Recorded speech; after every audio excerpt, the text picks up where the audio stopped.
Hello everypony and welcome to the show. So, this is, yes, a My Little Pony vlog, as I haven't actually done any My Little Pony stuff in quite some time. So you may wonder right now, why am I sitting in a car right now? Reason for that is because last time I filmed this vlog, I was actually in Yosemite, or at least I was in the Yosemite area, in a hotel, but I was in a hotel room and the acoustics in there were horrible. I'm pretty sure they're not as bad as they are in here. I know I could have done it in my house because I'm now back at home and I'm actually home alone right now, as a matter of fact. Well, actually, my parents know, but, you know, public stuff, that, you know, that kind of thing. Security. But it kind of works out best in here because, yeah, acoustics are not as bad, and, well, with my last vlog, you had that.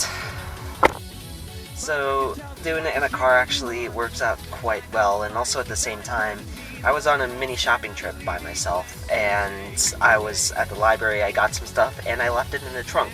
So yeah, I'm gonna take care of that in just a bit as well. But what I'm gonna talk about is two very important things that happened on Saturday.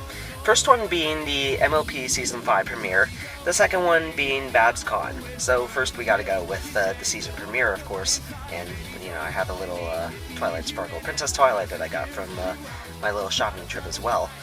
But important thing right now is that the premiere was actually pretty good. It was one that I enjoyed quite a lot, pretty much because it said that communism was terrible. I mean, I think we all kind of knew about that once we saw the San Diego Comic-Con animatic, that there's probably something communistical related, and it turns out it was. And it was a topic that really does apply to the world, that it's communism, it's bad, and that it's really important that people are not equal to each other, and that differing opinions can lead to friendship. One thing that they did definitely get right, though, I think, was that the leader did not actually follow the communistical principles, that the leader, if there is a leader, should be equal as well. And she was basically going against everything that she was actually saying, so she was a hypocrite. Is she a good, proper villain? She is a proper villain. She's like a real-life villain. What she was doing with her magic, what her actual, her evil doing, what it was, I'm not quite sure what that was, though. I wasn't sure. What was she using the cutie marks for? I mean, they're under her control. They were under her philosophy. What was supposed to be the result of that, I'm not quite sure. But it was good. I really liked it. And there was one song, just one song in there, which was a marching, chanting song, which made sense. Yeah, that's pretty much all I have to say for the Season 5 premiere. It was pretty good. I like it. And there were, well, I did later look on DeviantArt, and there's some pretty funny how it should have ended. You know, just more logic, kids' logic. Or defy the kids' logic, is what's more correct. So, on to BABSCon. I went there last year. I didn't go there this year, because like I said, I was in Yosemite for a vacation, and BABSCon was over that weekend. So, I couldn't go, which was really unfortunate. I really wanted to see the voice actors, I really wanted to go to the NEIGHHEM Music Festival, and I also wanted to see what the vendors had. Well, the second best thing that you could do is you have your friend who was going to go there in her first place still go and get you the stuff that you wanted to get, and you live stream the stuff at BABSCon courtesy of Ponyville Live. So that's what we did. My family, or rather my brother and I, my brother who goes by Eternal Harvest on YouTube, I'll link to him in the description now that I've mentioned him. We watched the live stream, we watched the voice actors panel. This time, instead of there being the entire main six, plus Kathy Weseluck, Brian Drummond, Brenda Drummond, and Nicole Oliver, and Peter New, they had all of those actors. They had, the voice actor Twilight Sparkle, Tara Strong, Andrea Libman, Ashley Ball, although they did not have Tabitha St. Germain, they did not have Nicole Oliver. But this time they did have Marika Hendriske, I think that's how her last name was, I'm sorry if I got that wrong, the voice of Gilda and Sonata Dusk. And we also got Claire Corlett, Sweetie Belle, and Ian James Corlett as well, which was pretty cool. We got another father-daughter pair there. And we also got Rebecca Choy-Kett. This whole time I thought it was Rebecca Choy-Shay. You know, Lil Shy Fim also thought so as well, you know. up here. Rebecca Choice and Sun Shimmer. This is what he actually said. yeah, so we had those people instead. The voice actors talked, they talked about themselves more, and there's a bit less Q&A, but it was okay. I mean, when you're watching it, it's like, hey, you got the voice actors there, that's awesome. So that's all that really matters. I really have no idea what else was there. They also did broadcast the costume contest as well. The winner was a Princess Celestia Warhammer Space Marine character or something like that. Yeah. Okay.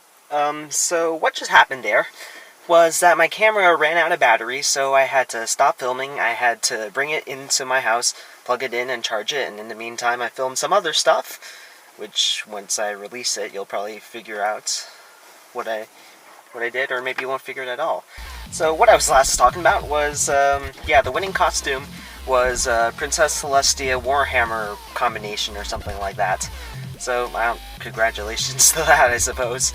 Beyond that, there's not really much that I saw or really heard of, aside from NEIGHHEM. NEIGHHEM was the really big crazy thing that I was dreaming of going to, the thing that was the headliner for me. Not going there was a really big disappointment, but luckily Ponyville Live did have it on recording, or they live streamed it, more specifically, and they had some pretty good stars there. The two big ones that I'm going to definitely mention, Black Griffin and Basic. He's the really big one, which I didn't realize that he actually was so good that he actually did many collabs with, I think, the Crubber family. And he also had Rebecca Choiquette, Kathy Wesela, Claire Corlett, and Ian James Corlett perform all during his performance, which is like, whoa, that's kind of crazy, kind of cool, because nobody else had actually had that happen to them. The other one was Eurobeat Brony, Odyssey Eurobeat. Somehow he managed to get 15 songs into his set this time, or 14 songs, I don't remember anymore, even though I went inside and looked. Yeah, he did more songs this time. He did the set better compared to last year, so that he didn't kill his voice. He had some songs where it was more mixing, it was instrumentals, and then some songs where he was singing, he pitch shifted some of them so they weren't as bad for his voice, which was good. It was very good that he did it, because he was able to sing on all the songs.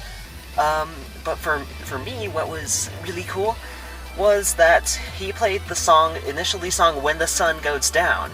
The reason why that's special is because on his last video, which I'll put up here. Want to see what you guys would think about what kind of songs you want to hear, how many y'all are going, and possibly putting together a little video about what happened during the con itself.